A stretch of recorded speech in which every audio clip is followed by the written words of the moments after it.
Bracket racing isn't just what we do, it's who we are. It's how we identify ourselves. What does bracket racing mean to me? It's my life. It's where my people are. My idols, my family, my friends. Bracket racing is life. Bracket life.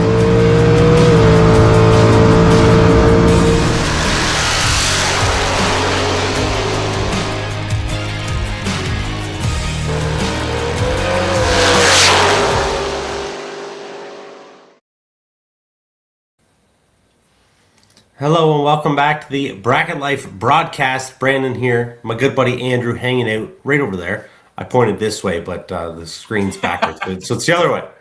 That's where he is. I still struggle with that one. Yeah, exactly. Brandon, Andrew, back here. It's been a while. It's been a month, Yes. right? Almost, I think, over a month maybe. A little over a month, actually, yeah. Yeah. It was before PRI, and it's been a month since PRI thereabouts. So That's unreal, right? Time flies when you're having fun. Great to be back into it. No music in the lead up though. If whoever was paying attention, Restream just didn't have music available. It wasn't coming up, and I'm like, well, I guess we'll just sit here in silence for a minute. it happens once in a while, right? That's it. Sometimes it's good. Enjoy your own thoughts in your head. As scary as that might be. So. That's it. Sometimes it's good, sometimes it's bad. But that's how it goes. If you're just tuning in live, be sure to comment. Let us know you're here. Let us know you're hanging out. It's 2026, man. It's crazy how fast everything's going. We're a week in. So, let us know you're hanging out. And let's talk about some racing. Because the weather sucks, man. It's dark. Yeah. It's crappy. I was snowplowing this morning. I'm going to have to probably snowplow tomorrow morning. It sucks. It all sucks. Let's talk about racing. Let's have some fun. We were just talking about that off screen here, right? About all the forecast I had already that's heading your way, right? Yeah. Just nothing that looks race-ish or Nothing feels good. race-ish at all, right? So Ice to snow. So yeah.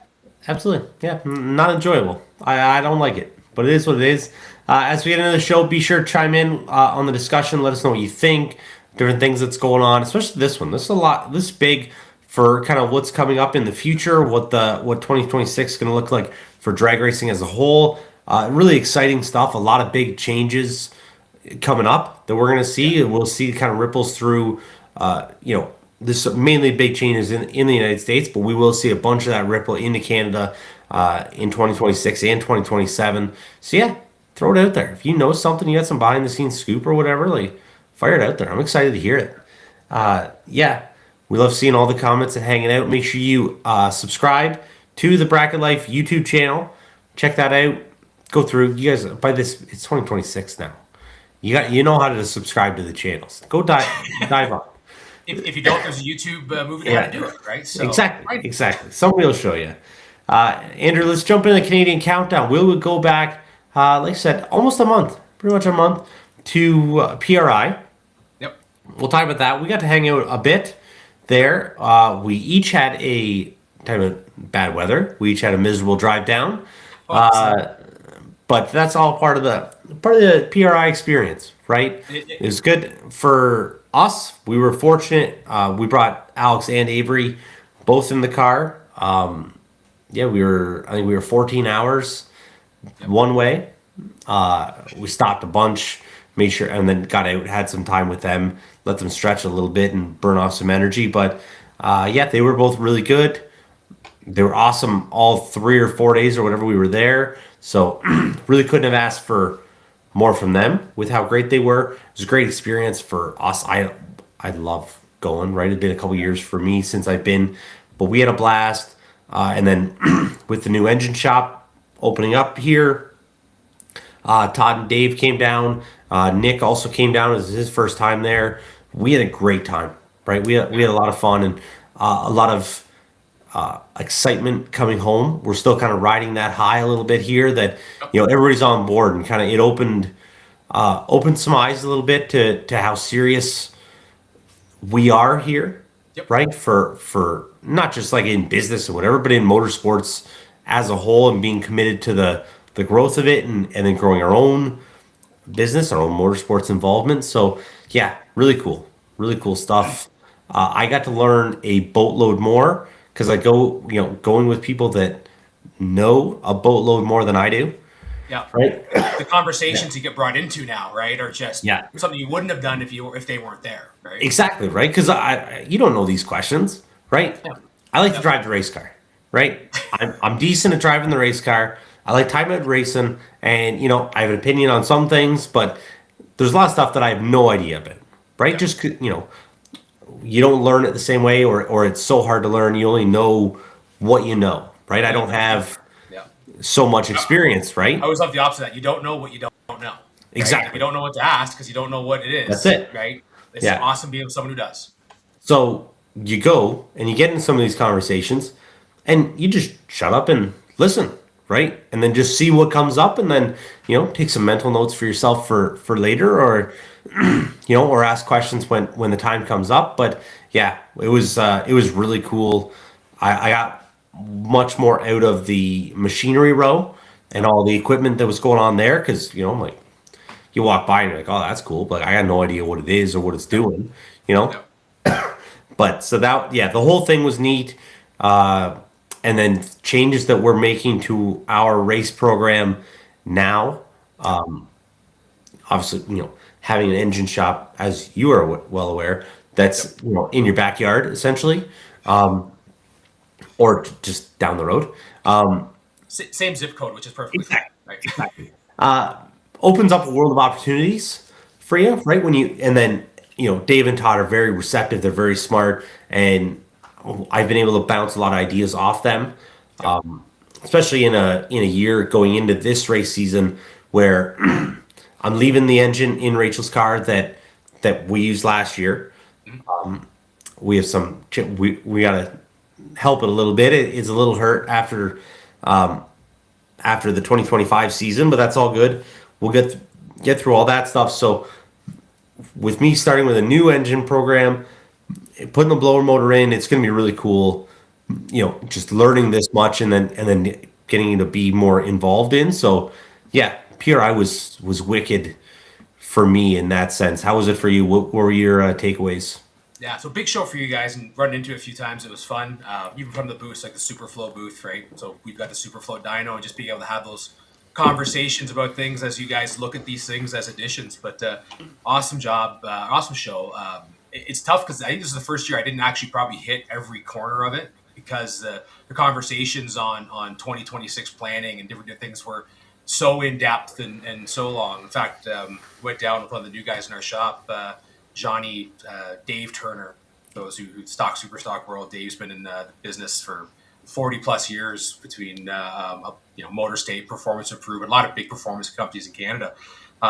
So he's come on to help us with some stuff and wandering out with him. And I won't say I got stuck because I certainly didn't feel stuck there. But he wandered off to go talk to a few people, left me in one spot, which may or may not be near the American Race Cars booth, which had a lot of people to talk to. And I think about 2.5 hours later, he circled back and I'd moved 6 inches to my left. So, and didn't talk to the same person through that whole 2.5 hours. So these are the type of things that you get into and say the conversations you have and some of the things you build, stopping off Fuel Factory, like we're a Fuel Factory supplier, right? And being able to talk with Wessler and, the guys and girls at Fuel Factory and things to do, like those type of things, just, we're going to make some changes in our program and what we run for fuel that I wanted to at the end of the year. But with the way things were working, like you hate to mess with something that's running good. And at the end of the year, really felt confident about the car. So to make changes on some of the fuels, to try things like the F15 fuel, which, I thought was really cool. I don't know if you saw this down there. Like Fuel Factory made a big point of saying like F15 fuel, F15O, like the winningest fuel in sportsman drag racing on purse money. I'm like, that's a stat. I don't know how they had the time to come up with that one. I'll believe it. But like those type of things, well, this year with the dyno and the ability now in the off season, and it's certainly not a short off season, right? To throw some stuff on the dyno and get some carbs set up and get some combos. And as you say, start refinement. It's nice when you have your own engine program, so we were looking at different things. We're looking to build another motor for the Corvette to try to continue to hang in the Fast Roadster Club. Not that I've ever really been a part of it, but I'd like to try to at least set an application in on it and move up. So we've got another motor we're going to build and some different things we're going to try with it, right? That was a lot of the show, was just making those connections, talking to, cam companies, right? Like we've built a few combos that we thought with some off the shelf style cams that worked pretty good, like surprisingly good. So now the question was, okay, here's what I've got. Now you're going to cam manufacturers that can do custom grinds. What can we do to make this better? Right? Here's what we're looking to do. Maybe I'm looking for this or that. And instead of having to sit there giving them that blank question of, I want to build a high horsepower motor, what should you build? I've built something really good. How do we make it better? And those were fun conversations, right? And stuff like that. So the only thing I lament immensely was I did not make it to Lucas Oil Stadium to wander around and window shop the stackers and the toter homes and everything else. Really, as I was pulling out Saturday morning at like 6:30 in the morning, driving home, trying to stay ahead of the bad weather, right?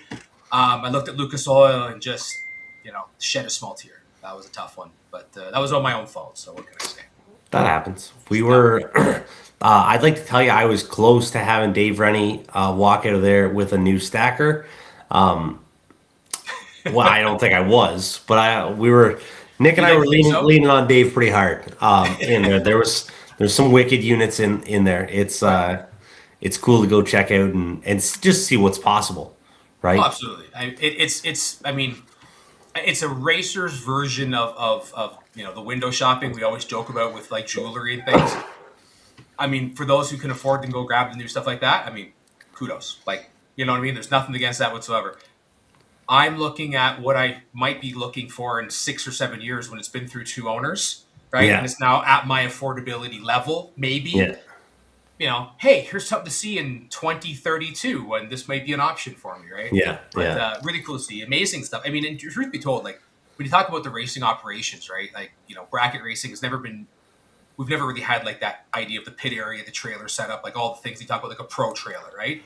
But reality being, there's quite a bit of stuff in the engineering that trailers and designs have come across for the bracket racing setup and how to get stuff moved, how to be, set up with, instead of 1,000 extension cords, having stuff built into the trailer that makes it easy and, available, right? Like just things that make what we do easier, designed for what we do, versus taking a pro trailer and trying to de-engineer it a little bit to be a little less top fuel-esque and a little more top dragster-like, right? But so great. The other highlight of the show for me was watching my buddy in the drag race or drag illustrated 30 under 30.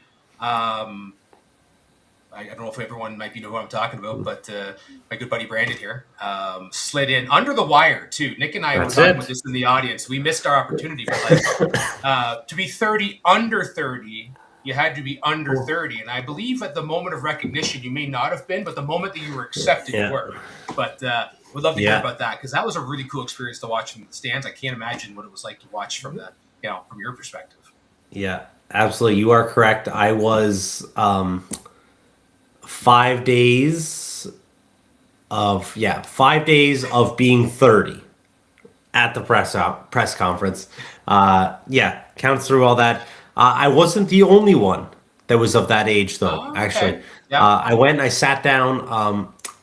Was it Lainey Abbey? I believe was her name. I have followed her, and so and she looks 14, right? Compared to me, right? Like Very youthful. Let's be straight here. That I look 40, right? I get that a lot. There was actually brought up to me, I think 2 or 3 times. People that wasn't Nick, because Nick said it to me a bunch during the show, but that's I had a skewed perspective on his end, right? So, I had 2 or 3 people. They're like, "Oh, you're under 30?" I'm like, "Wow." I'm like, "Yeah, I know, because I look 40, right?" But I feel like I sat down there, and then she looks, 14 or 15, and I'm like, "This is just the total swing, opposite of what's going on." Yeah. But it was really cool. It was cool, obviously, to get nominated. Cool to get chosen. There was over 8,000 nominations this year for getting on the list and being involved. So that was really cool. I had made a Facebook post when it kind of came out. It's like, it's more than just like being recognized, right? It's the effort that people went through to recognize me. Everybody else who did vote and nominate me and go out of their way to do it, right? Because it does take some effort. I'd love to be able to get the list of people that it was, right? Because this doesn't matter, but just to be able to thank those people and for them to know how much it means, right? Because it's a lot of work, and like this is obviously based on that I'm sitting here right now doing this with you. This is a passion, right? This is what I love, like all this stuff. So it's so cool to get recognized for that, for on track stuff and off track stuff, because that's how the sport goes forward. Everybody wants to race, right? But there's so much more to the sport and for keeping it growing in the future that needs to be done. People need to talk about it. People need to work at it. People need, there was other people that were recognized, they were doing track prep, track promoters, people in the back end, a lot of a couple of photographers were in there. There's there's so much to all this stuff, and so it's really cool to be involved in that group, and to be recognized. I feel like we were really close in 2018 and 2019. That's when I talked to Nate, who kind of runs that program. He had said that I was close before. They knew who I was or what my name was, at least from past nominations and years that I got a lot of support. So yeah, really cool to be a part of it. Just like the hype during the whole press conference was really cool. Being in Drag Illustrated was obviously wicked. The article's great. The whole experience with writing the article and everything leading up to that point has been really cool, right? It's just not something that as a drag racer I think you get to experience, right? If you're not the pro level of kind of anything in life, really, like you don't get that kind of publicity. But then Drag Illustrated does that for you. So that was that was so cool. And then kind of why the trip had so many people come with it, to have Rachel there, to have Alex and Avery there was really neat too, to do all this stuff with them in your life. Obviously Avery wasn't here for the race part of it, but she was in Rachel's belly, and that was all part of the whole 2025 season and process and challenges that came with it, right? And so it's all part of it. So yeah, and then obviously my mom came, helped out with the girls and with Rachel, Mike and Vic to be there as well, and for all the support that I get from everybody. It meant the world to me. So it was really cool. Definitely an awesome experience. I wear the jacket all the time. We so you're wearing that out now, right? Yeah, exactly, right? And then so you wear it anywhere, right? Nobody knows what that means, right? Nobody cares if you're not a drag racer or nothing like that. Like nobody cares what Drag Illustrated is or the 30 under 30 list is, but the people that are involved in the sport and the people that we say it with a lot of stuff, but people that know, they know, right? They recognize what that means and how special it is. So yeah, that whole deal was wicked, and yeah, I was very honored to be a part of it, and yes, get in under the wire. Just last year of eligibility. I feel like I was watching it, like you're watching those Hall of Famers where it's like there's 1 year of eligibility left for them. You're like, I got to make it this year, right? Like they deserve to be in there, right? So this was one of those scenarios of, just in a unique manner of you're not the old guy. That's it. You may feel like you look like it, but you're not. Yeah, the old guy. Exactly, exactly. No, it was really cool. We'll transition that, Andrew. Time at 8, 30 under 30, former 30 under 30 nominee. Maybe setting a direction for where I'm going to go. Who knows, right? In life, if you're anywhere close to his trajectory, you're going to be doing all right, sir. Yeah. Big news for the Canadian Countdown next. Spencer Hyde stepping in to drive the Steve Petty-tuned screw-blown 69 Camaro, owned by Scott Tidwell and Dustin Neslany. Either way. Yep. Ken Cartuccio's Pro Mod. Ken not able to make the next 2 races for the Drag Illustrated Winter Series. Called up Spencer, and Spencer's getting in. So we talked about Spencer a bunch. Obviously, just off the NHRA Rookie of the Year award. So yeah, that's wicked. That's gonna be exciting. World Series of Pro Mod champion. I mean, he knows his way around this. You know what'd be fun is to chat with him after. I think this will be the first time he's back into a Pro Mod from wheeling the Nitro Funny Car. We were able to have that great conversation with him about like what was it like going from Pro Mod to Nitro Funny Car, and it was a lot of interviews that he had on that was like it wasn't quite as anticipated as many would say. It'd be interesting to see what it's like going from what is one animal back into a different animal Yeah. in, I think arguably the tightest pro racing that there is in the world right now, which is the Winter Series Pro Modified, which if you look at the bump spots and the projections and where it's been in the first stop and where they're thinking this might go, like just getting in is going to be something, as many have said. He's certainly going to Absolutely. have all the capabilities to do it and the pedigree to wheel his way to a championship on that end. Yeah. Well, and like one of the best cars that you could ever get into. Yeah. Right? Yeah. Because It's, Ken won the series last year, right? And then what did he win? He won one of the races. Did he win? believe so. Yeah, won at least one. Yeah, and Ken dominated everything last year, so Yeah. we'll see. It's really exciting though.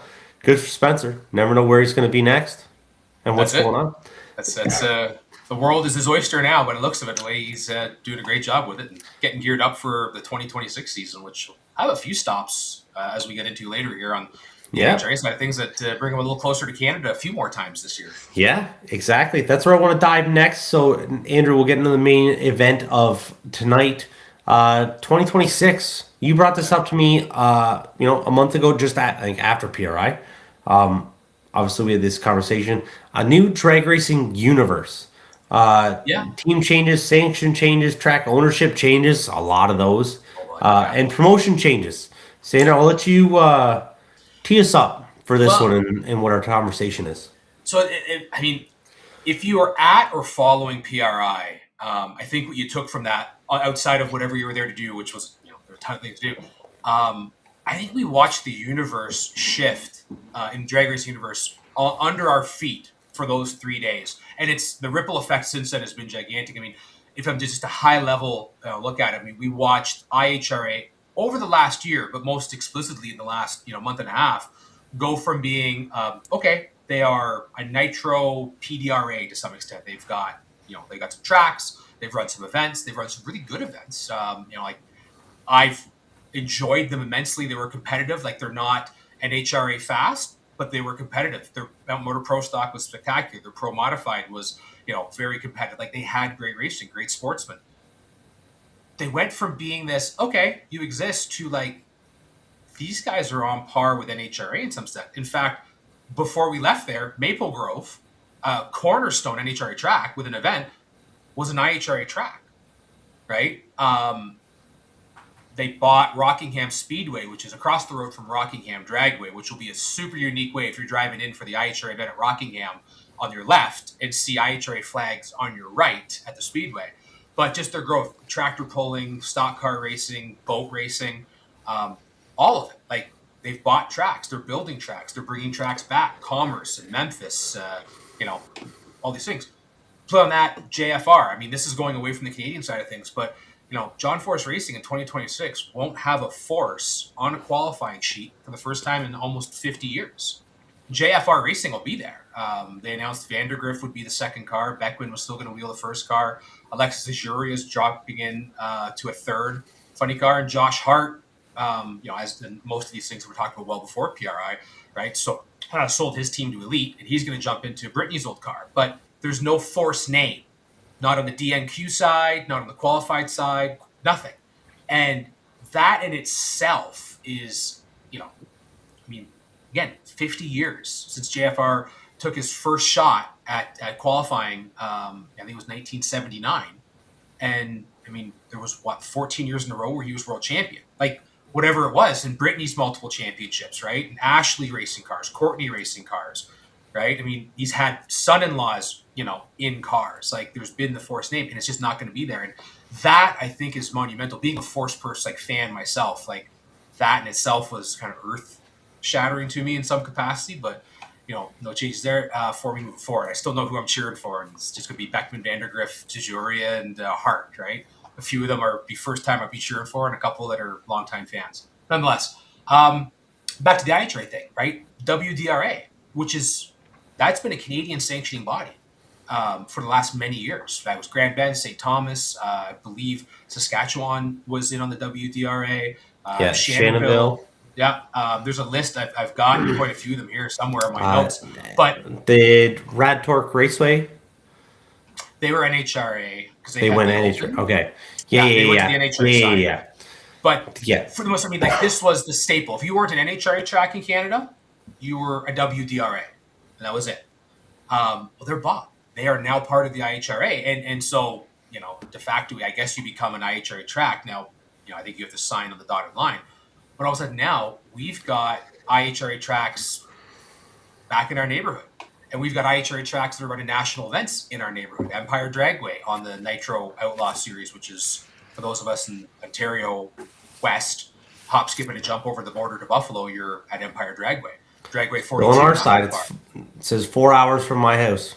There you go, right? So East or West Ontario, doesn't matter where you are, you're under 5 hours to this track. Milan, again, it's 45 minutes, 50 minutes over the Detroit Bridge if you can handle getting over the Detroit Bridge, right? Not very fun. No, not an experience I enjoyed that much as a side note. But No.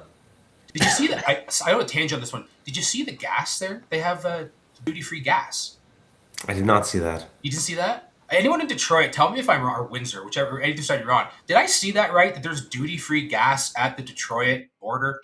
Anyway, we'll leave that out there for you to come back on it. But like now we have IHRA back in the fold, as I said earlier, but in a manner that now it's in our backyard. It's the $300,000 IHRA Sportsman Series, right? It is the biggest paying World Championship Series. I'm trying to think if it goes back to being bigger than the original IHRA one from the early 2000s, but I mean, it's certainly the biggest one we've had in recent memory. Herein lies this is a brand new landscape. Like, this is not the old IHRA, and that's one of the things to hit home. This is not the one that many of us were nostalgic about from 2000 to like 2007. This is a new one with old feels, same classes we loved. Great payouts if you're a sportsman racer. Great payouts, I think, if you're a pro racer, based on everything I've seen. But now with financial backing that looks to be almost Elon Musk-esh with the amount that they're putting in there, but they're not doing it wrong. They're hiring people. They're putting things the right way. The early months, I mean, I think a year ago, you and I were here talking a little bit when this all went down, and I'm like, this is, we had weekly updates on how things weren't going right for IHRA, and now we're sitting here talking about a $10 million donation to St. Jude's Children's Hospital of Memphis as part of their reintroduction to the neighborhood of drag racing, specifically in Memphis, but in other areas. So when you take all these things on top of NHRA going to war in some respect with IHRA, I mean, we've got national events at US 131, which I think was kind of they had to do something when they lost Reading. They're going to Rockingham, which was an old IHRA stronghold. NHRA days were there. Maryland International has an NHRA national event, and a unique one. There's no sportsman cars there. You're not going to find Super Comp, Super Gas. Why? It's too small. They're only running the pro stuff. So it's a unique setup there. South Georgia Motorsports Park, which, again, realizing not close, but if you're one of the snowbirds, maybe not that far for you. Depends on where you're listening from here. All of these things are gigantic shifts, right? NHRA has announced purse increases. You can say what you want. I can't fathom that it's not in an attempt to try and compete against some of the IHRA, right? Because $5,000 to win in super rod, super stock, quick rod, I think top sportsman and dragster are more than that, maybe $6,000.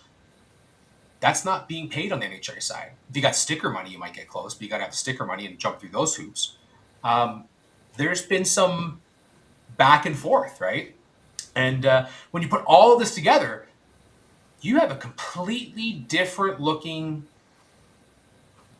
hobby in a lot of touch points. I mean, and we go to the bracket life, level of it, like the bracket racing. Like, how does that affect me? Well, as I just said, if you're any one of those IHRA tracks, you're eligible now to compete for some of the biggest world championship money that's ever been seen, or at least back on par with what it was many years ago, where it was the largest paying purses on the planet.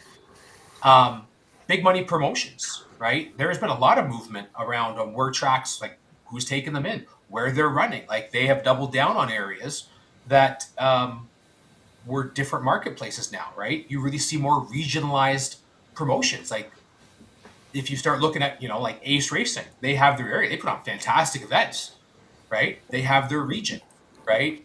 You look at some of the trying to think, like, I mean, Biondo's across the nation, but he's picked his Bellagio style drag strips that they're going to run at, right? All of these things have some effect. I mean, I believe it was one of Peter's races, the end of the year one, the door car race, that got moved because of the IHRA sphere of influence. There's dates in there. So as I'm driving the 8.5 hours home, a little bit shorter than yourself, right? We're going through these things. We're talking about these things, me and Dave Turner, Dad, and our buddy Jerry in the back. And like, these are all things that like come 2026, they're nothing like what we just came from, and nothing like 24 and nothing else. And I'm curious and excited to see how these things shake out. I mean, if you want to even go even further, the John Scotty series, right? So NHRA National Opens, it is much more, it's expanded. We have a Western one now. We have a Sport National going to Mission, BC. You want to spend 4 days in BC, you could run for a 75th anniversary Wally on the first day, 2 days of the event, and a National Open for grade points in the second, right? The John Scotty Western Tour. I don't have all the dates yet, but they've got Rad Torques on there. So, like, these are huge. There's the potential for Canadian national championships. And if I'm to really go through all of this, we just sent Canadians for the first time exclusively to Vegas for a World Championship runoff. And that's going to happen again this year at Cayuga as it moves around from one year to the other. Year one was big. I think year two, now that we've seen it, like we've watched people there, it happened. I can see this getting bigger. So, you know, and I could go on forever, like Super Tour, right? I think it's 10-year anniversary coming up. This will be 11. This is 11, right? This is 11. They got, so they you know, their series is out. They're already announcing bigger, better. They've got talk about even a new track maybe being added. Like, they've got huge things going on in Eastern Ontario with racing. So when you add in all these things, boy, like it's a different landscape than I think when we all put our cars away in October or November, depending when you did it, than what's going to come out of the trailer in May, right? I think it's interesting. It's really cool. The iTray stuff, obviously, that's at the always it seems to be in your face recently because there's so much iTray stuff going on, right? You type the $10 million donation they just made, St. Jude Children's Hospital, right? That's massive, right? That's cool. There's obviously, we know that there's, you know, big money to be played with, and then they're putting it all over the place, right? They're making big moves and meaningful moves with it. It'll be interesting to see how the new tracks to them operate, how they operate with building these tracks and reviving these tracks that they have purchased some of them. Yeah, it'd be really cool. There's obviously is the, you know, they're having an influence on NHRA and say whatever you want.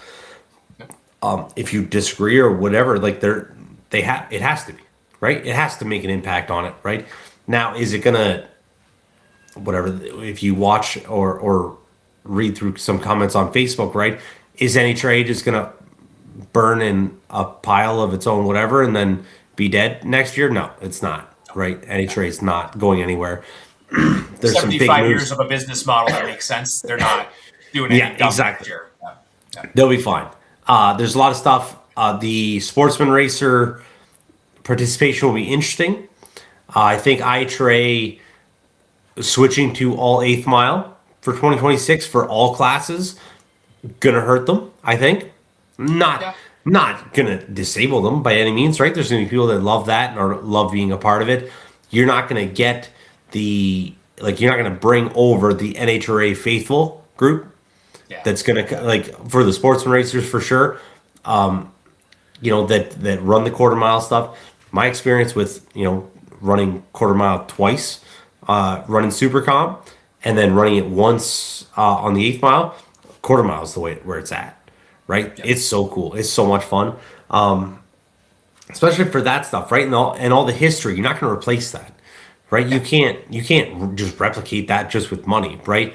Some people will switch because money, that's all that matters. But like a lot of it is for those guys and people that are really committed to stuff like that. It's the history, right? We've spoken about that before about the meaning, the prestige of what it is, right? You don't have like, if I went and I won an NHRA or IHRA World Championship last year or this year or whatever, like that's wicked, right? I'm gonna be, but it's not an NHRA World Championship, right? Yeah. Yeah. Right. It just is what it is. Yeah, yeah, and I think you're not wrong. And it was like, I mean, back when their IHRA was at its most prestigious level, so that 2002 through 6, 7 era. Um, I think there was a case to be made that there was very close, as close as it may have ever been on the sportsman level and some of the pro classes, that winning a world championship there was as prestigious. Now, when Pro Modified was only run in IHR, it's kind of hard to make that comparison. Yep. An NHRA Pro. Now we've had many years of NHRA Pro Modified. I'd be curious to see when they start crowning champions again and how the series pans out. How is that looked upon? But you give it time. Like, if this works out, there's enough big racers, I would say, that are NHRA former world champions that are interested and are fueling the flames of IHRA, that all you need is a few of them to win and do well. And all of a sudden you go like, do you really want to disparage the fact that this guy won? Now, I realize the difficulty in winning an NHRA title based on the format that it is, just because of the geography, the size. You're racing against all of North America versus the pockets that IHRA would currently and previously existed in. But if you've got the best players in the game in there, can you really say it's not prestigious to win? Like, IHRA in the past, the knock was always they don't have 128 cars. Well, if you go to an IHRA event, and not to knock anyone here and not to name names on anything else, but if it's a 128 car field, it's really not that hard to sit down and knock about 90 of them off the board and going, these are the folks who probably aren't going to win. For sure. And you're left with, your 38, and then you can go like, here's probably 10 or 15 that could, good chance, if everything lines up, the ladder goes the right way, get through, and here's your 10 and your 5 and your couple that are most likely, right? IHRA typically just went, that 100 didn't exist, but that 35, 40, 50, depending on the size, and there were some top sportsman fields and top dragster this year that were in that 50 car field length. Like, you had to get in. It was a job to race round one. That was some pretty stout competition. But even in the other classes, stock, super stock, the rod classes, those were some really good racers there. Like, you can't tell me if you turn in the lanes and you see, Kenny Underwood, right, and the Williams, brothers in Old Red sitting in hot rod, that you aren't going, this should be a walk in the park today. Yeah, exactly. Like, and other classes had that same type of competition. So, time will tell that tale. But, there's more to be said there on that as we move forward. I mean, the pro level, you talk about lengths. Listen, I'm an 8th mile guy. Like, I get it. I've raced. Maybe it's because I've raced a quarter mile for so long. I'm like, whatever, right? And that's the difference between where this conversation sits probably on the internet. I raced it for the majority of my career until the last few years. I'm good. I can be just as bad at 1320 as I can at 660. And somewhat vice versa, right? Should Milan be quarter mile because it really is a quarter mile track? At least for most of the stuff. You want to run fuel cars to the 660? I think it's a better show. If I'm really honest with you, like, for the caliber of car they're bringing, yeah. I don't sound short, but 3.2 seconds versus 3.9. 0.7 of a second really going to make or break your V8 day at fuel. Super rod, yeah, I think 990 is a better fit there. Dragway 42, not a chance. No. There's no chance you're getting me to even go to the 1,000 foot probably, right? That's an 8th mile track. Columbus, goddamn, I had to drive my car off that track when I was running 8th mile there, right? Like, put it back in gear to get rolling. There's a quarter mile. So, do I think they maybe should relook at that and go like, listen, this really is a quarter mile track, and we have tracks that aren't. Galad it's tight for an 8th mile track, depending on how fast you go. There's no quarter mile race to be had there. Doesn't mean it shouldn't host a national event and be a top end caliber. That end of your event showed that. So, there's things for them to, I think, figure out. I mean, there's an identity they got to create for themselves. They're going to try it through the 8th mile. I don't think it'll kill them. I do agree that I think there's some movement to be had to make it better. Maybe not rest all of our format on that, but for sure, you got to find your identity. NHRA has an identity. IHRA's currently trying to build their new one. Yes, and that's where like this isn't necessarily a conversation of. For me, it's not like eighth mile versus quarter mile. Yeah. It's the type of racing, right? The history of NHRA and its quarter mile racing, right? This is the essentially the last, right? True quarter mile series. Now, obviously, like we said, not with the fuel cars, right? So that's I'm not arguing with fuel cars because Yeah. I don't drive fuel cars, and I'd love to one day. Either way, those I was things looking are for the yet, right? yeah, they're ridiculous, right? We're 340 miles an hour at 1,000 feet, like so, whatever. The logistics of all that stuff, I'm not worried about that right now. For what we're talking about for the sportsman classes, things like that. If I want to go run that type of racing, that style of racing, that's the true old school, like it's not grassroots of it, but you know what I'm saying? Like that's where we came from, right? Absolutely. And that's what I love personally about watching NHRA stuff, watching it, competing in it, whatever it is. I love that it's the same and has been the same for 75 years, right? And then when you win, I don't know if Supercomp's been around for that whole 75 years, but if I win or whoever wins the Supercomp national event or national championship in NHRA, you did it the exact same way that somebody did when the class first started, right? Quarter mile, 890. This is the rules. This is how it goes, right? I love that history, so much of that, and that's just where there's so many more people I think like that Yeah. you're not going to move those guys, right? If you had if IHRA had a quarter mile series that could rival that, or I even liked when it switched, right? When it went quarter and then they did quarter versus eighth stuff, depending on the track. I thought that was a really cool idea because it brings out so many different strategies, so many different driving styles, right? You have more time to quarter, whatever. So either way, it's cool. It's great for the sport. Competition's great for everything. The sport is a business. These sanctioning bodies have to make money. These tracks have to make money. So, when you make the business more competitive, it benefits the customer because they're going to try and give you more value to try and get your money, right? They're going to try and win your loyalty, try and earn your money and everything like that. So I love it. I think it's cool. We can talk more about IHRA and what it looks like for the future of drag racing in future episodes because there's so much to unload there and so much more to unpack in those things. But I think most it doesn't seem like they're slowing down. Woods too. Absolutely, right? It'll be interesting how that goes. I love the Sportsman Series stuff, the World Championship part of that, like you said earlier, and going to the race for that. I remember the picture came up not too long ago, but the dragsters that you used to be able to win, like if you were the Super Pro World Champ and you got the dragster, and then they had the matching junior dragster that always came like for the junior champ. I never raced an IHRA track like series like that, so I could never get a chance to go win and compete for that. But like that was the coolest stuff ever, right? Absolutely. Like I love it. So and for the sports and racers, like same thing. Like if I like I know Shannonville is, but if I was running Shannonville, when it was the WDRA stuff to go try the World Championship, like I'd have been all over that, right? That would have been massive. So love that. Love what they're doing. The NHRA stuff's gonna be really cool. You talked about all the new tracks they have where the national events are. Maryland gonna be wicked for the national event. Then they have a sports national as well there.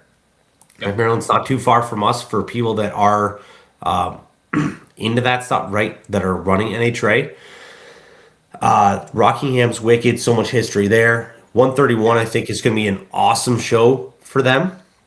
Yeah, that's a fast track too. Like that'll be one of those races where Reading was always a place where you'd see some really big numbers if everything came together.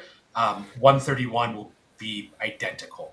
Like it is one of those tracks where it's just stupid fast when it's the right conditions are there and it's far enough north in the right spot. Right, it could be a real spectacular.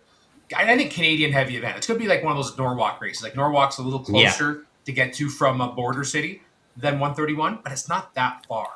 Right? Like it's close. And for those of us in this end of the world, I mean, I think it's from where I'm sitting right now. I think it might be 6.5 hours. Like it's not that far to get there, and I got to go cross country to get my way to the border. Like there is no road to get me to the border from where I sit. But that's going to be intriguing to see how that shakes out. Particularly a little faster than I think what they were originally anticipating. Like that was more of a 2027 national event track until Maple Grove. Yep. Put a new flag up and went, all right, we're IHRA now. Or we're IHRA went with, that's our track now. Yeah. Right? So to see them get everything together 1 year faster than maybe anticipated, but regardless, awesome facility. I don't think it'll be an issue, but it'd be fun to see how that one shakes out. Particularly as a countdown race. Like we don't have any countdown races really near us. Reading was the close one. Yep. If you wanted to go see that. Well, now if you're in Detroit, you're 2.5, 3 hours, right? If you're in Ontario, you're 4 or 5 hours, right? From where we sit, I think Reading was like 8 or 9, maybe 10, depending on how you handle the mountains, right? Yep. It's not that far now. Yeah, no, it'd be really cool. Be interesting to see what happens. And I'm just glad that everybody's kind of, or the big players seem to be growing, right? Yep. And working hard for that. There, a rising tide lifts all boats. When NHRA is healthy, when IHRA is healthy, I think there's enough support around for both of those companies to be healthy, and that grows the sport all through, right? Whether it, whatever the influence that it brings to fans that are in the stands, and to try and get them out to the racetrack, and then to create new racers, because that's the biggest thing I think we need right now. Will be new blood coming into the sport to keep it alive and keep growing it. So yeah, hopefully it's all good for that. Dave Gunn with a cool fact, well, a few different ones, but yeah, Steve First won a dragster is the kind of highlight for me. That's really cool. Summit Super Series World Championship. Yep. Yeah. Wow, that's wicked. The original IHRA format, which was a very lucrative setup, right? Back to that was cash plus a car. Yeah. You just never look that's back wicked. on that one, so, Oh, good for him. Maybe a great pivot on this one to talk about bracket racing side, big money racing. It was one of the things maybe I didn't miss, or I missed a little bit of my opening montage of a running, but the landscape that's changing. We're watching, and maybe not as much, like in Canada being a little bit different marketplace, particularly out your way. Look at the Super Tour, like that is a lot of the big money stops, right? But it is its own tour. This shift away from tracks doing their own big money, and big money is a subjective term. Like $2,500 can be big money depending where you are. Typically, we reserve that comment for like 10 and up. 5, if it's been there, but as long as it's a 10 somewhere in the weekend, you've got yourself a big money weekend, right? There is a ton more tracks that have just, here's dates, and looked at promoters and went, what do you want? Versus do themselves outside of the OG 50 at Mid Michigan, the 10 Tuck Series, even Norwalk, which I never would have bet in 1,000 years that Norwalk would have an outside bracket racing promotion run on their grounds, because they were so big on doing their own thing and to their own success, right? But there's a spring fling race there now, and it is a spectacular. Like it delivered what you expected. The best track on the planet with one of the best promotional teams on the planet for high-end bracket racing came together and delivered a high-end race, right? That's an interesting conversation to have. Excuse me. I was just talking with a friend on the weekend. We were talking about that, and we were talking about Norwalk and what Norwalk used to do, right? They used to have triple tens, and then they switched to their 40 granders, which I think was, I want to say a 20, 40, and a 10 throughout the weekend. Yep. And great deal for those. Was awesome races. I went to the triple tens. Love that whole event. It was like 3 10 granders for like $120 or $129, like ridiculous deal. But there's also 650 cars, so a little bit different than what we're doing, right? Start at 8 a.m., finish at 2 a.m. You'll have the same conversation, right? Oh, well, Norwalk charges $120 grand for 3 10s. how come when we go to the Super Tour, it's this much money for 210s? Oh, well, I don't know. That's a difference of what, 600 cars? Like, I should just say, yeah, 600 I car mean, it's difference just there. It's gonna add not up. a big deal, not a big deal, right? Yep. Yep. Nobody ever said for a sport that is so involved with math, not everybody can do math, right? But that's a separate conversation. We're not opening that can of worms. I didn't mean to offend anybody, Yeah. but No, you all no can names figure were that. given, but yeah. You all can figure that out. Yep. Yeah, lots of that stuff, like really cool stuff to do at Norwalk this year. Or well, I guess probably the last couple of years that have been like this. Really, if you don't run NHRA stuff like a national event, or not going to make the fling, then like, well, whatever. There's their normal point series, but there's really nothing, no major outside attractions for that Halloween classic. I guess you don't want to leave that one off. But the fling stuff's interesting. I want to talk quick about. Sorry, I'm jumbling over. I have there's so many points that I want to hit, and as we kind of run out of time for this, then I want to hit it. Just a sec. Let me find this. Yeah. The Spring Fling bracket races made an announcement. I want to say it's a couple weeks ago now. That was along with all their the dates, but it's the updated rules. Yes. Okay. Okay. Yep.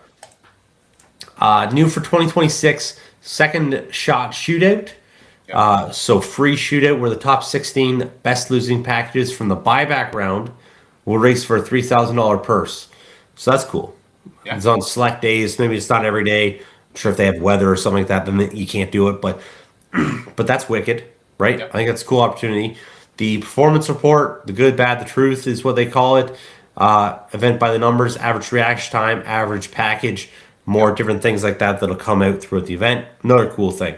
Something I'm not a fan of. Next, the update for Norwalk and Bristol. They will be single entry events with cap field. Whatever. That's is what it is. I don't. The single entry thing, just because I've double entered for so long that I want to double enter.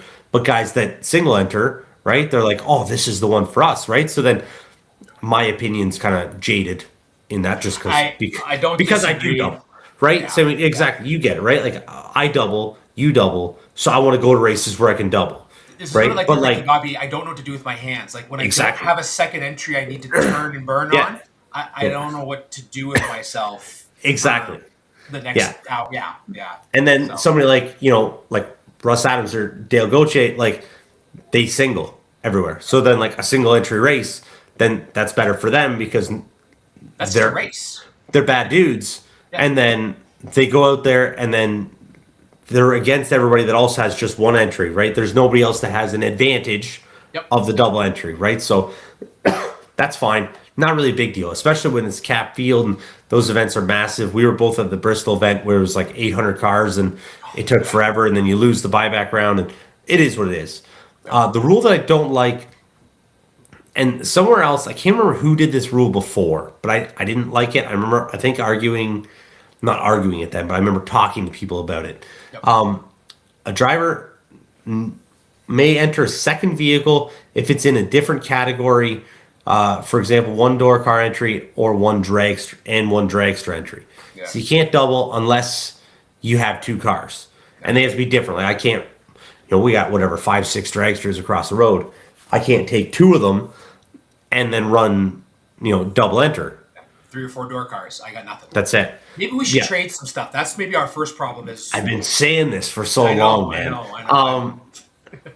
I think that you But- can yeah. door car entry, top bulb, and bottom bulb is a separate entry as well. If you can get into the bottom, if you're in the bottom bulb section for that.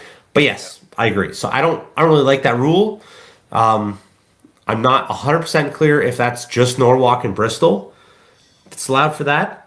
Because I think it just says Norwalk and Bristol, so it might be those.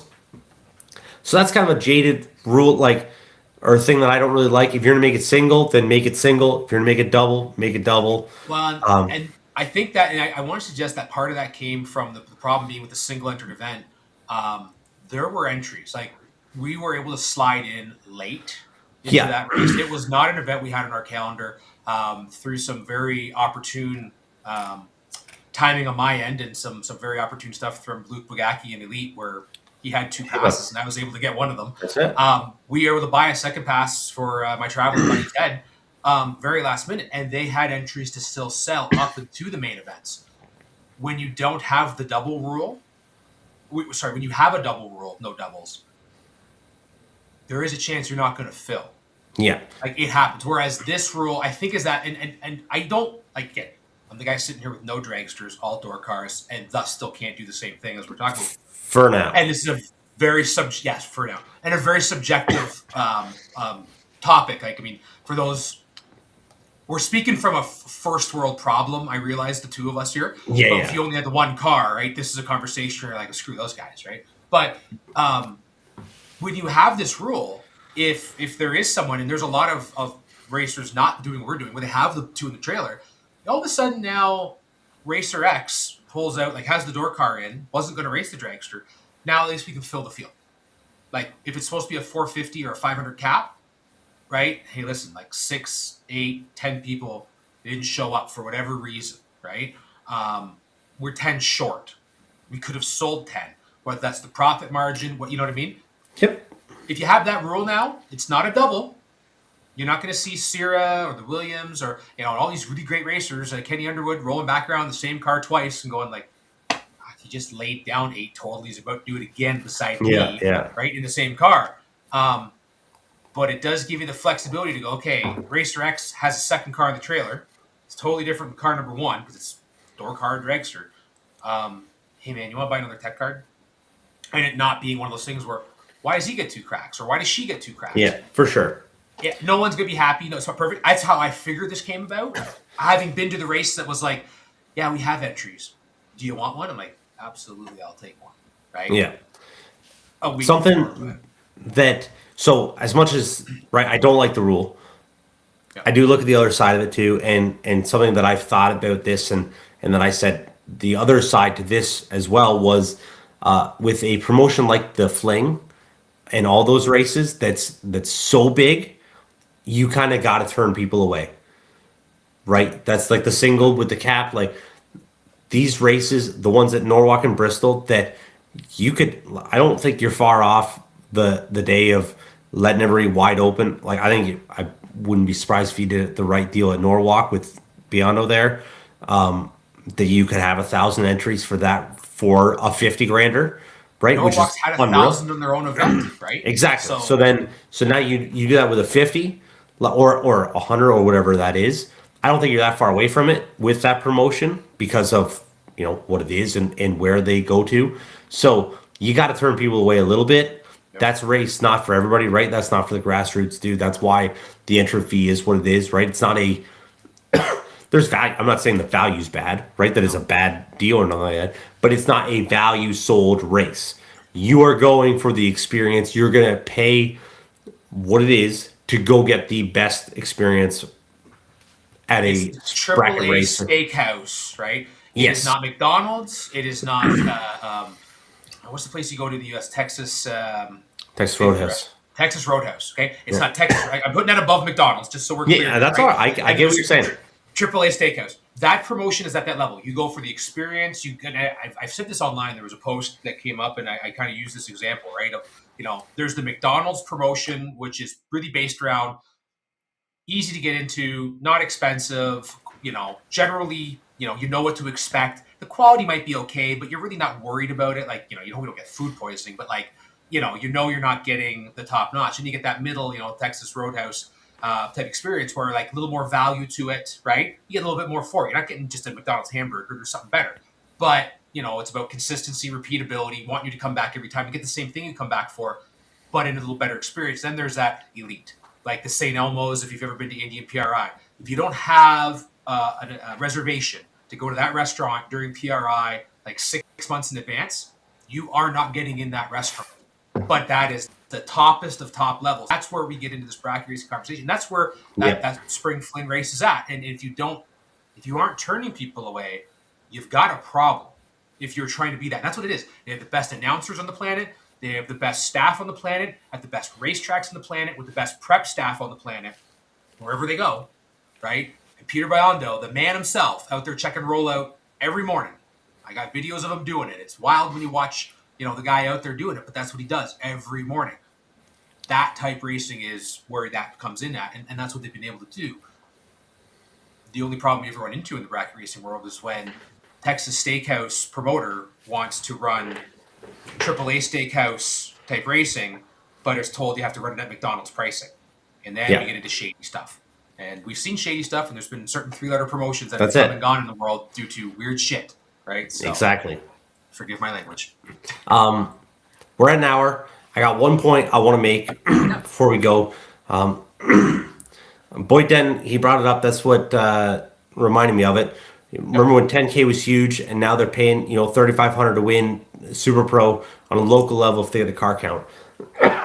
Sorry, there was a post a couple weeks ago or maybe a month ago on Facebook, and it's like, oh well, what's like the minimum that you'll run for, right? And then you read through the comments, right, and it's all this nonsense about how much you're run for, and I'm like, I don't know necessarily where I'm going with this, but it's like I would run most of my year at Luskville for $2,500 to win at each day. So Saturday, so $5,000 total. You win both days for a $250 entry fee and whatever. I think it's $70 buyback. Like, so whatever you're gonna spend, say $400 on the weekend, right? Is what it is. We're drag racing. You're gonna spend that money. But I'm like, to a run for $2,500, and like the rest of the money's not great, and like it doesn't pay a whole lot. But we're also running with like 30 or 40 cars, so it is what it is. You have to understand. Back to the math thing, right? Yep. Everybody's got a calculator, figure it out. Track's got to make money, but I'm reading these things, and I'm looking through these people. And I'm not saying I'm judging everybody, but you can be a little judgy. It is what it is. But I'm like, these dudes, I'm not unloading my stuff for less than $5,000. I'm like, brother, have you ever been to a $5,000 final? What are we talking about? Let's just support the racetrack. Support what's close to you. Support what's local, and help it get there, man. They can't pay $2,500 to win or $5,000 or 10 or whatever that's going to be if they don't have your support, and they can't just decide, hey, if I pay tomorrow $10,000 to win, then 100 guys are going to show up. No, because all these guys that complain about that you don't pay enough, they're all still sitting on the couch when you do pay enough. Yeah. So that was kind of something that came up, and just as we were talking about all this stuff, it went back into my mind and wound me up a little bit for a second. But support the racetracks. It's 2026. You want your racetrack to pay better, then you're probably going to pay more, or you need more people to show up, or you need more sponsors. Help the racetrack out, share all the good stuff they're doing, and brag it up. Bring a friend to the racetrack, introduce them to it, try and talk them into buying a race car. Right? Why not? Everybody needs a fun hobby like that. I always love those jokes, right? It's like, imagine knowing that playing tennis, that drag racing exists, you still pick tennis. Like, yeah, exactly. Those type things, right? Like, yeah, exactly. Right. So all that stuff, I'm like, I don't know. It's funny with stuff like that when you read it, and then I hear that, and I'm like, am I going and driving however far for $100, or am I going to drive 6 hours for $2,000 or $2,500 to win? Probably not. That's a little bit different, right? But like, I used to drive when I was in Belleville, right? Like I drive 3 hours every chance I got to go run Luskville for $2,000 or $2,500 to win. Yep. So it is what it is. And then now we're closer, about an hour and a half. But for the most part, if you're good on those weekends, you can cover your year doing well on those, right? We get to we split, pretty good. Okay at 4, but you get to a final, you're covering your weekend and padding up a little bit, but you have enough of those good weekends when there's 30 guys, give or take. You can pay for the rest of your year doing that. Plus, you get the opportunity to learn so much more, make so many more runs at a better value of, it's going to cost less money if you do go out and mess up and make mistakes because you're trying different things and lose round 2 or 3 or 4, So that's kind of the big, a takeaway for me, right, is for 2026. I hate questions like that. I love it because I'm glad that it comes out and it shows who people are. But, for a lot of this stuff, reevaluate who you are. It's like, You know, "Oh, I don't want to load myself for this, brother. Who are you? Who do you think you are? That you are It's a above? it's gonna be a more polarizing topic, I think, as before. Because back to the point, like when you see so many more big money promotions running series, like the mini million, like the $1 million race, is a Yeah, three races now, right? Ace has got three, Beyondo's got five, TB Promotions is five, I think. yeah, 5 or 6.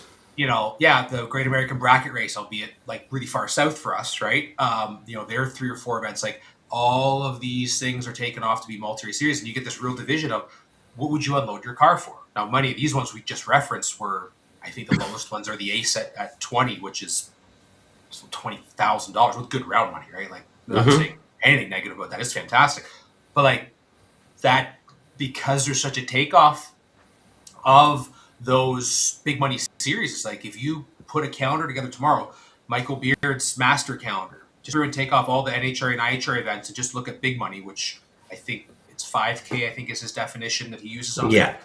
Yep. It's not that hard in your region, not your area, your region, to race every weekend just about for no less than 5K. Depending where you live to an extent. Out here, a little bit easier than maybe out east. But my point still being, what is the definition of value to you, right? And I think as we get this, okay, tracks doing less of the bigger events, just focusing on their local style racing, points racing, whatever that total is, 2,500 to win, 1,200 to win, 700 to win, prorated from 1 to 100, whatever the format is. There is that growing gap between the two where there used to be a little bit more crossover. And I think it's more of a you're this or you're that. And I'm wondering how 26 falls out on that. That's another one of those things where you looked at the growth of it. There's so many more options to big money race if you can afford it. Being in Canada, there's a few more obstacles for us. Oh, for sure. To do some of that for sure. But even on our side, I mean, Drew's Bookner's and Vicky Bookner's 660, Sportsman Nationals has been fairly long running now, right? They've got it's Super Tour, 11 years running. It's a tour. I know it's a point series, but at the end of the day, I mean, I've treated and run it like it's a big money series, no different than the Ace type deal where I'm going to race for 5, 75, 10, no questions asked, right? It's a big money race for me. Yep. That's what I'm going to go do. I haven't made a lot of trips to Napierville for a points race. Like a non-super tour, right? I haven't, I've been to Luskville for points races, but usually it's because I'm there 5 days early for the 10 granders. So we're going to run 2 5 granders. There's a marketplace there. And I think 26, you're going to see that more divisive aspect of that discussion of local versus big, because the big is giving you so many more options to go to a few less races with a few more bigger paydays. And that discussion of what would you unload the car for, as much as it's a difficult, silly, sometimes kind of question, right? I wonder becomes more of a thing, because sometimes it's not even about just what I unload the car to win for. It's if I go 7 rounds today, which isn't a bad day, what am I getting for that? Which is the difference between your big money and your local, right? Yeah. I think it's a good way to wrap that, I guess. I don't know. Like, you can't, if you can afford to do only big money stuff all year long, then give her, right? Wide open. Oh, yeah. That's a very different, Yeah. If you can get that, then load it up. If you can go do the 3 Ace races and then hit some, your local shit after, your local stuff after, load it, do a good mix, right? You don't need to stick with one and pick, only run at your local stuff.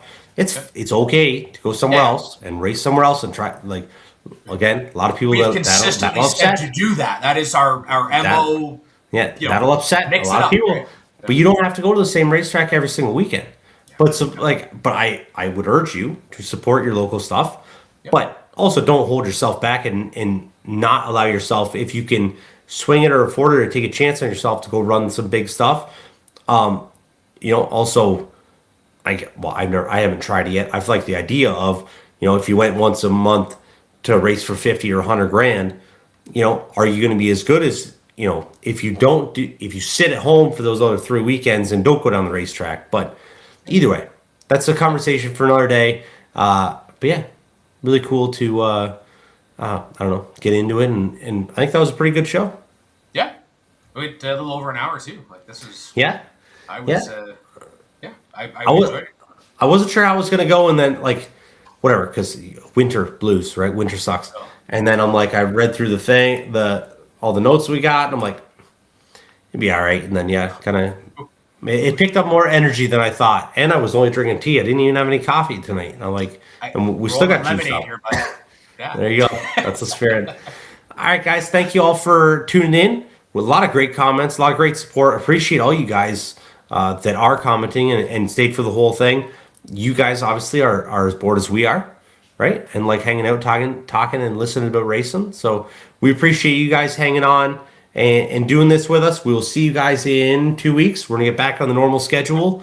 For now, we have a list of some pretty cool guests that are coming on. We just need to organize some details of it. The pro mod races is throwing on, will impact when our guests come on. Yep. We'll leave it at that. We'll let you keep guessing from that part. But yeah, that's excellent. Thank you guys all very much. Oh, sorry, I was making sure I wasn't missing anything. We're getting updates. Yes, yep. But all right. The live show experience, right? So absolutely. Thank you guys very much. We will talk to you all soon. And yeah, have a good one. Have a good night. Bracket racing isn't just what we do, it's who we are. It's how we identify ourselves.